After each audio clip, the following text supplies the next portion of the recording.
ഇന്നത്തെ പ്രധാന വാർത്തകൾ വായിക്കുന്നത് ഷൈന ലിജോ. പത്തനാപുരം പിടവൂർ വില്ലേജിൽ നിന്ന് വിജയശ്രീ 99.79%.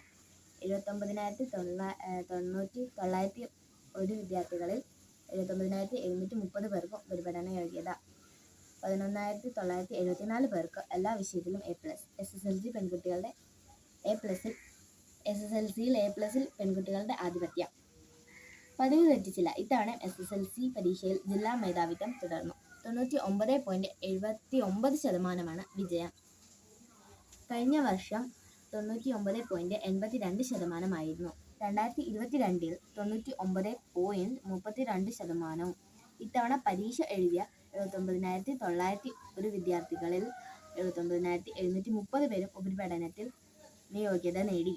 40,844 ആൺകുട്ടികളും 38,886 പെൺകുട്ടികളുമാണ് വിജയിച്ചത്. എയർ ഇന്ത്യ മിന്നൽ പണിമുടക്ക്. വിമാനങ്ങൾ റദ്ദാക്കി, യാത്രക്കാർ പെരുവഴി. 300ഓളം ജീവനക്കാർ രോഗാവധി നൽകി പണിമുടക്കി. കുടുങ്ങിയവരിൽ ഏറെയും ഗൾഫ് യാത്രക്കാർ. പകരം സംവിധാനമൊരുക്കുന്നത് എയർ ഇന്ത്യ. വ്യക്തതയില്ലെന്ന് യാത്രക്കാർ. എയർ ഇന്ത്യ എക്സ്പ്രസിന്റെ തൊഴിലാളി ദ്രോഹ നടപടികളിൽ പ്രതിഷേധിച്ച് ജീവനക്കാർ പണിമുടക്കിയതോടെ ചൊവ്വാഴ്ച രാത്രി മുതൽ വിമാനങ്ങൾ കൂട്ടത്തോടെ റദ്ദാക്കി. സേവന വേതന വ്യവസ്ഥയിൽ വന്ന മാറ്റങ്ങളിൽ പ്രതിഷേധിച്ചായിരുന്നു പണിമുടക്ക്. കേരളത്തിലേക്കും തിരിച്ചുമുള്ള നിരവധി ഗൾഫ് സർവീസുകൾ ഉൾപ്പെടെ 90-ലേറെ ആഭ്യന്തര വിദേശ വിമാനങ്ങൾ മുടങ്ങിയതോടെ ആയിരക്കണക്കിന് യാത്രക്കാർ പെരുവഴിയിലായി. ബിലീവേഴ്സ് സഭ അധ്യക്ഷൻ അന്തരിച്ചു.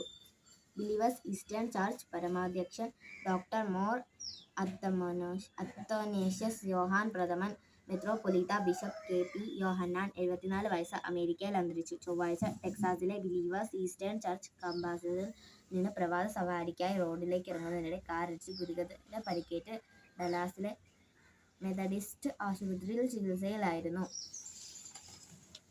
സംഗീത് ശിവൻ അന്തരിച്ചു. പ്രശസ്ത സംവിധായകനും ഛായാഗ്രാഹകനുമായ സംഗീത് ശിവൻ 65 വയസ്സ് അന്തരിച്ചു. ശ്വാസതടസ്സത്തെ തുടർന്ന് മുംബൈയിലെ സ്വകാര്യ ആശുപത്രിയിൽ ചികിത്സയിലായിരുന്നു.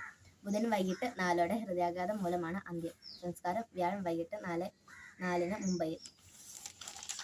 നന്ദി, നമസ്കാരം.